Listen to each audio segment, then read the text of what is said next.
Olá, seja bem-vindo a mais um curso, mais uma aula do nosso curso de crescimento cristão da nossa igreja, Nossa Casa Church. É muito bom ter você aqui participando e desejando, ter um pouco mais de conhecimento aí das Escrituras e da Palavra de Deus. Hoje continuar a aula sobre hamartiologia, a doutrina que fala sobre pecado, origem, como foi a queda, suas consequências, depravação total, teodiceia.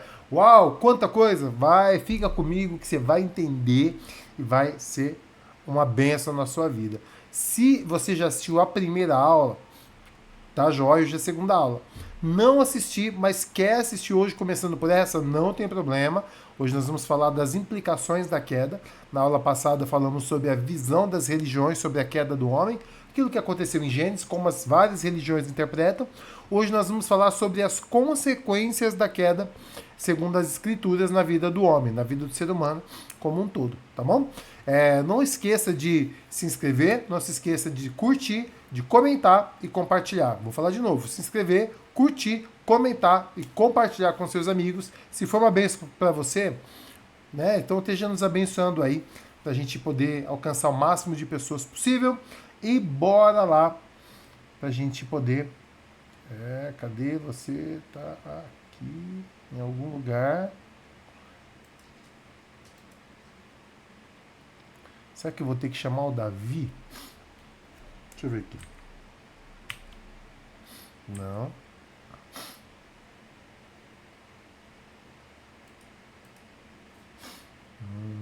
Eu já vou achar, gente. Rapidinho. Rapidão.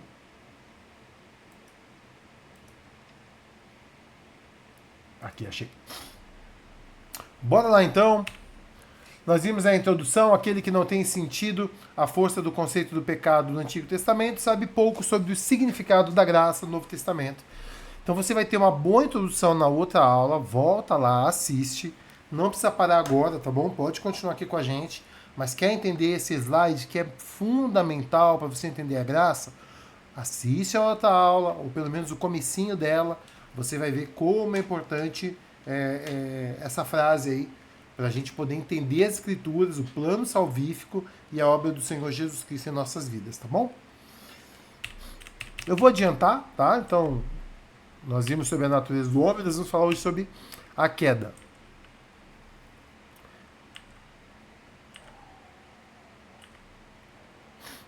Isso, vamos lá. Tá meio lento aqui. As 5 divisões da queda, ou seja, 5 consequências, divisões, mas tem uma sexta também, tá? Que a gente vai falar. Então, por que colocou as 5 divisões, tá? Na vida do homem, e você vai entender isso daí. Então, Gênesis 3, do 8 ao 11, fala e narra, Gênesis 3 narra a queda, né? Então, quando a gente fala da queda, você entende que é quando o homem decidiu desobedecer a Deus, aceitando o convite de sua mulher de comer do fruto, uma vez que ela foi enganada pela serpente. E ali, quando o homem come, os olhos dele se abrem, eles percebem que estão nus, sentem medo, sentem vergonha, sentem culpa, se escondem, tentam resolver os problemas do seu jeito próprio, não conseguem, Deus vem e se escondem de Deus. E aí fala aí o texto: ouvindo o homem e a sua mulher os passos do Senhor Deus, que andava pelo jardim quando soprava a brisa do dia, esconderam-se da presença do Senhor Deus entre as árvores do jardim. Mas o Senhor Deus chamou o homem perguntando: onde está você? Ele respondeu: ouvi teus passos no jardim e fiquei com medo, porque estava nu, por isso me escondi. E Deus perguntou: quem disse que você estava nu? Você comeu do fruto da árvore da qual lhe proibi comer? Antes da gente continuar, uma vez eu vi uma mensagem que falou algo muito maravilhoso sobre esse texto, que Deus perguntou onde você está, não o que você fez. A pessoa, ela é mais importante do que aquilo que ela cometeu. Eu não quero saber o que você fez, eu quero saber onde você está. Eu quero você, não quero a sua performance, eu quero você, meu filho, onde você está. Deus procura você, Deus não procura o que você pode dar para Ele, Deus não procura perfeição, Deus não procura nada das nossas mãos. Ele quer o nosso coração. Mas voltando aqui então, qual foi a primeira divisão entre o homem e o Criador? Você percebe que o pecado, ele por si só, naturalmente, levou o homem para longe de Deus. Você não tem um Deus aí falando: Adão, se afaste de mim. Depois o Senhor vai expulsá-los do jardim do Éden, tá? Você vai entender porque a gente vai falar de uma cesta, mas só tem 5, porque a cesta volta para esse ponto. Então você tem aí o homem, o pecado naturalmente levando o homem para longe de Deus. Você não tem um Deus dizendo, sai de perto de mim. Você tem o pecado dizendo para o homem, não quer estar perto de você, Senhor. Não quer estar contigo. Tá? Então a primeira divisão é entre o homem e o Criador. Né? O pecado, as vossas transgressões fazem separação entre vós e o vosso Deus. Diz as Escrituras. Então a gente pode entender isso. Que o que é pecado? O pecado é a separação entre o homem e Deus. A manifestação da desobediência foi separação. Então, quando a gente fala de arrependimento, ele precisa nos levar ao cerne do arrependimento, que é algo contra Deus. Você tem Davi. Davi, ele adulterou com Betseba, matou o esposo dela, pediu para Joabe executar o marido dela numa guerra. Depois você pode ler lá em 2 Samuel, capítulo 11. Tá? E ali você tem...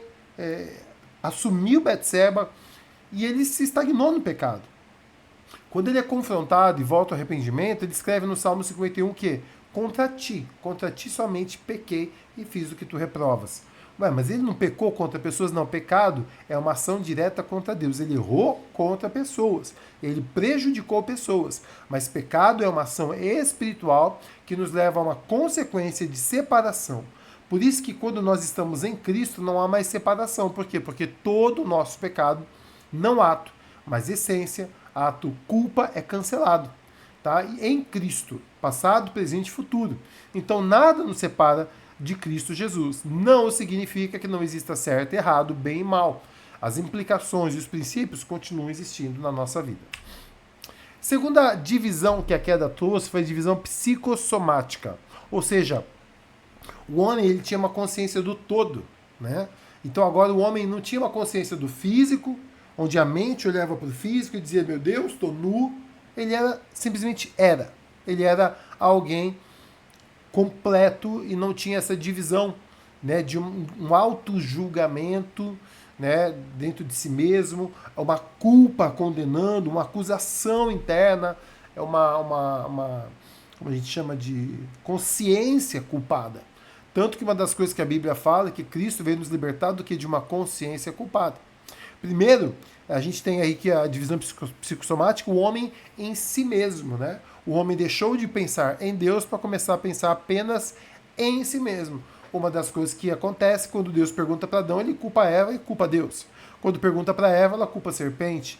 O homem então voltou-se para si mesmo, deixou de contemplar o Criador, deixou de olhar para sua esposa, deixou de olhar para o seu marido, perdeu-se em si, agora é um homem em si mesmo, e aí a Bíblia diz que nos últimos tempos os homens se tornarão egoístas. E o que significa isso? Que é a volta ao ápice do pecado, que a primeira divisão é de Deus e a segunda é o homem em si mesmo. Falta de unidade e esquizofrenia do homem. Quando a gente fala de esquizofrenia, a gente está falando de um homem que parece que tem um outro homem dentro de si mesmo. Então é a nossa consciência continuamente nos acusando. Quando você tem uma criança, e eu falei isso na aula passada, se você criar dois seres humanos totalmente longe de todo o contexto social, de toda influência de pecado, ainda assim elas vão pecar. Por quê? Porque nós temos a queda, e a queda trouxe a depravação total. Seres humanos que sabem o que é errado, fazem o que é errado, sabem o que é o certo, mas não conseguem fazer o certo. Então eles vivem essa esquizofrenia, essa falta de unidade. Né? O corpo lutando contra a mente lutando contra o espírito, a carne lutando contra o espírito, que é o que Paulo fala em Gálatas. A gente vive esse caos, esse conflito que só vai ser resolvido quando Cristo vier e nossa velha natureza for substituída pela nova natureza segundo Cristo, e aí viveremos uma totalidade, um perfeito equilíbrio, espírito, alma e corpo. Nós vimos semana passada que hoje nós temos uma luta do espírito contra a carne, e que nesse meio está a nossa mente, que ora quer satisfazer a carne, ora quer satisfazer o espírito. Quem fala muito disso, quem fala disso é o apóstolo Paulo em Romanos 7, que fala, o bem que quero fazer não faço, mas o mal que não quero, porque tenho uma consciência do que é o certo, esse eu faço. Outra consequência da queda foi as necessidades humanas de significado e amor, tá? O homem, então, se esconde de Deus, o homem agora tem uma carência de Deus, tá? Uma carência de amor. O homem quer Deus, mas o homem não pode ter Deus. Foi criado para Deus, mas não pode mais estar com Deus. Foi criado para desfrutar das belezas, das maravilhas, da presença de Deus, mas agora está expulso disso. Por isso que a nossa vida só encontra verdadeiro significado quando entendemos o amor de Cristo. Por isso que o apóstolo Paulo disse: tudo que eu quero é que vocês conheçam a largura, a altura, o comprimento, a profundidade, a grandeza desse amor. Porque uma vez entendendo quão amados somos em Cristo, que o horror da cruz é a expressão máxima, comprovada, testificada de quanto somos amados e que podemos desfrutar desse amor, é aí que nós encontramos o significado da nossa vida. Não como propósito, mas quem somos e como devemos nos manifestar nessa vida. Uma outra consequência da queda são os sofrimentos da gravidez, que tem lá em Gênesis 3,16, que a mulher, que expressa em si uma das maiores maravilhas que talvez um ser humano possa experimentar, que é o gerar vida em si mesmo, sentir a vida em si, sentir a vida fluindo de si, e olhar e saber e ser ali aquela pessoa. Agora aquilo viria com dor, né? Então ela teria um momento muito agridoce, né? Ou seja, a felicidade do filho, mas vindo com dor. Por quê? Porque toda a humanidade agora viria debaixo de uma culpa imposta por causa de uma transgressão do homem, mas a Bíblia diz que foi pela mulher que o pecado entrou, tá? Ou melhor, pelo homem, mas a mulher foi enganada, e ali o apóstolo Paulo traz isso como uma grave falha, tem uma outra palavra que ele diz, não estou achando, uma grave infração da lei de Deus, mas ali ela sofreria isso e jamais esqueceria. Você olha os animais, por mais que passem, você não vê gritos, miados, latidos, uivos, você não vê, né? Então, mas a mulher é grito, é dor, né? Para que não esqueçamos que o gerar hoje é uma geração corrompida, culpada, degradante, que precisa de um Salvador. E, consequentemente, a morte, não apenas física, porque Adão e Eva não morreram fisicamente, mas espiritualmente eles foram expulsos da presença, ou melhor, se separaram de Deus, foram expulsos da glória de Deus, e ali agora experimentaram a morte espiritual e a morte física também. Terceira divisão é a divisão sociológica, o homem do homem. Você vê ali então que teve um conflito entre marido e mulher. Quando Deus pergunta para Adão: o que você fez? Comeu do fruto? Ele fala: foi a mulher que você me deu. Não assumiu a culpa, não viu seu erro, não teve humildade, já se tornou arrogante. E o ciúme e o homicídio que Caim teve de Abel. Você vê que os filhos deles, um já teve ciúme do outro, um matou o outro. Então a gente vê uma guerra sociológica, a competição entre marido e mulher, competição entre irmãos, competição entre sogra e nora, competição no trabalho, dentro da igreja, vaidade, disse Salomão. Então essa é uma outra divisão. O homem é dividido do seu semelhante. Quarta divisão é a antroecológica. O homem, antro de antropologia, antropos, né? Que a palavra antropos é o homem, e ecologia, né? Ecológica, que é de todo o ecossistema, de toda a criação da natureza. O homem, então, é separado da natureza. A gente tem aí uma breve descrição, depois você pode ler o texto na íntegra, mas que do sol do seu rosto comerá, diz que a terra vai ser contrária, vai dar erva daninha, e que ele vai ter que obrigar a terra a dar o fruto dela. Tanto que o homem, para plantar hoje, ele fere a terra, ele tira a pedra, ele tem que cortar a terra, tem que regar a terra. Se ele não exercer um domínio constante sobre a terra lhe é contrária. E aí ela produz ervas daninhas. Se você deixar uma terra à deriva, ela vai sozinha produzir caos, tá? Porque existe uma divisão entre o homem e a natureza. Há um versículo que diz que a natureza geme e aguarda com anseio a revelação, a manifestação dos filhos de Deus. Por quê? Quando os filhos de Deus forem manifestados nessa época, virá então uma época de descanso, não apenas para o homem no milênio, como também para toda a natureza, sem medo, sem perseguição, sem destruição, sem a natureza agredindo ao homem e a si mesmo. Quinta divisão ecológica, a natureza da natureza, continuando, né? Você tem o homem da natureza e agora você tem a natureza da natureza. Maldita é a terra por sua causa, ela produzirá cardos e abrolhos, e a criação ficou sujeita à vaidade. Eu vou resumir, você pode ler esses textos, você que é dedicado, dá uma pausa, lê os textos, mas falar que hoje você vê, se você olhar para Gênesis, todos os animais, inclusive os selvagens, comiam ervas. Depois da queda, começou a haver o matar-se entre os animais, começou a haver a destruição, começou a haver a cadeia alimentar, que a gente chama, né, hoje em dia nos estudos disso. Então a natureza luta contra a própria natureza, você vê coisas atrozes, né, na natureza. Mãe, uma vez eu vi, não lembro qual animal, se você viu, você lembra, coloca aqui que tem que proteger os filhotes do pai, porque o pai, depois que a mãe dá luz aos filhotes, ele come os filhotes, se não me engano, é tubarão, se não me engano. Então a gente vê aí a natureza vivendo uma degradação, por isso ela anseia por isso também. Então a gente vê a natureza contra a natureza. E sexta divisão final foi a cruz. E aí lembra que eu falei da primeira que foi o homem de Deus?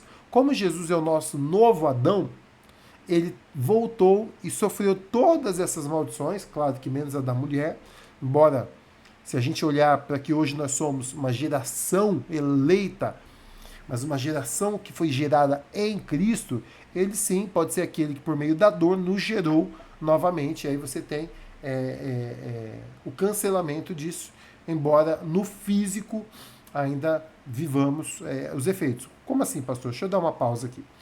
Que nem você, hoje Cristo nos libertou das maldições ali. Só que no físico ainda preciso rasgar a terra, embora eu tenha a bênção, eu posso orar e declarar que minha terra vai ser abençoada.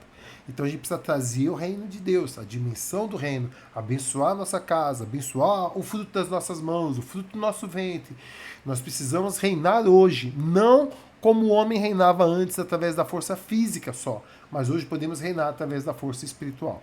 Mas voltando à divisão final, a cruz, você sabe que a Bíblia diz, né? Que tinha uma promessa. Que Deus falou para a serpente, a mulher vai dar luz a um filho.